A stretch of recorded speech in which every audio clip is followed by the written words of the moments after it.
Air pollution particles, forever chemicals and microplastics have been affecting people. This is not a new story, especially those with respiratory disorders. But now even a mother's protective womb is unable to save her little one from these toxins. After mother's milk and placenta, pollutants have now affected the developing organs of unborn babies. And the effects of it may not be evident until babies reach their reproductive age. Two new studies carried out across Europe show that pollutants can cross the placenta and reach the fetus. And when this happens in the first trimester of pregnancy, it can affect the fertility of baby boys. A mother's exposure to dangerous PFA particles, also known as forever chemicals, during early pregnancy could affect their children's sperm count and quality later on. These particles for decades have been used to make non-stick and water-resistant coatings for thousands of products. These nanoparticles are capable of directly interacting with the cells and organs of unborn babies. They're known as forever chemicals because they don't naturally break down. They build up over time among humans and the environment. In a bid to assess the effects of these forever particles on fertility, scientists studied the semen quality, testicular volume and levels of reproductive hormones in 864 young Danish men. They retrieved their mother's blood sample from the biobank and studied and measured the PFA concentration in them. Researchers found that the men whose mothers were more exposed to these particles during early pregnancies had lower sperm count and a higher proportion of immobile sperm. The recent research suggests that sperm counts have been more than halved over the last 40 years.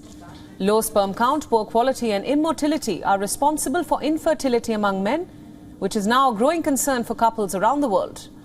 As a result, couples are increasingly turning to assisted reproductive technology to have babies.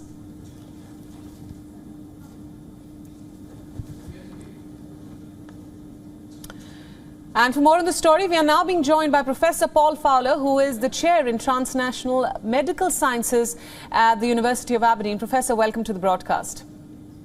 Thank you. Hello. Now, these studies are alarming to say the least. Studies show that pollutants can cross the placenta and reach the fetus quite early on in the pregnancy. Tell us about the risks of this. I'm sorry, you broke up there. I'll repeat my question. As we've been telling our viewers, studies are showing the harmful effects of pollutants which can now cross the placenta and reach the baby, the fetus, quite early on in the pregnancy. Help us understand the risks if this happens. So the paper we published that resulted in this interview was about air pollution. I am happy to comment on the other study by the Danish group, which is a very well conducted study. And in that one, it's particularly alarming that these compounds that do not break down, as your interviewer correctly called forever compounds, get into the fetal organs, and it's entirely feasible that there they will affect the testis. We know lots of other chemicals that get into the fetus and into the testis increase the risk of reduced fertility. I'd have to say that this is slightly different from our study, which showed that air pollution nanoparticles, so that's even beyond compounds that are being carried in water, but actual particulate matter also cross the placenta and get into the fetus.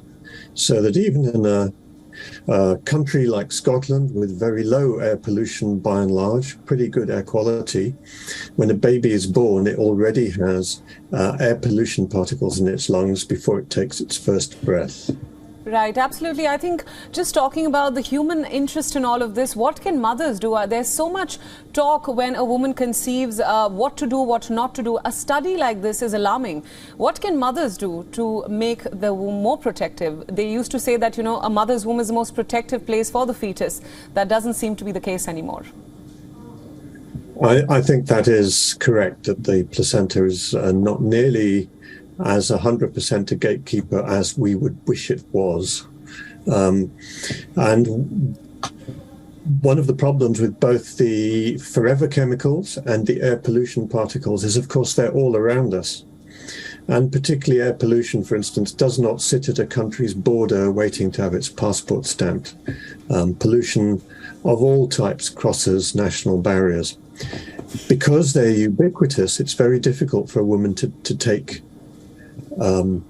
charge of her own safety and her baby's safety. So in terms of air pollution, she can do things like trying to avoid times when traffic pollution is very high, to pay attention to air quality warnings, and to also take steps to avoid generating additional pollution within the home.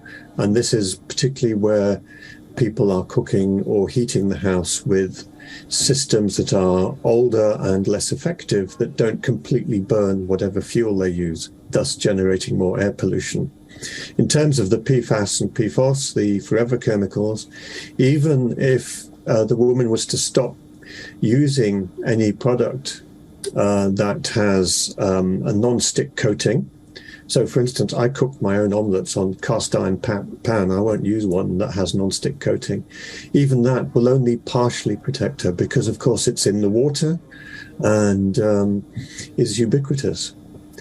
I'm sorry, I wish there was more that the individual could do. Professor, thank you so much. That is indeed a reality check for all of us. Thanks for speaking to us on WION World is One. Thank you very much. My pleasure. WION World is One is now available in your country. Download the app now and get all the news updates on the move.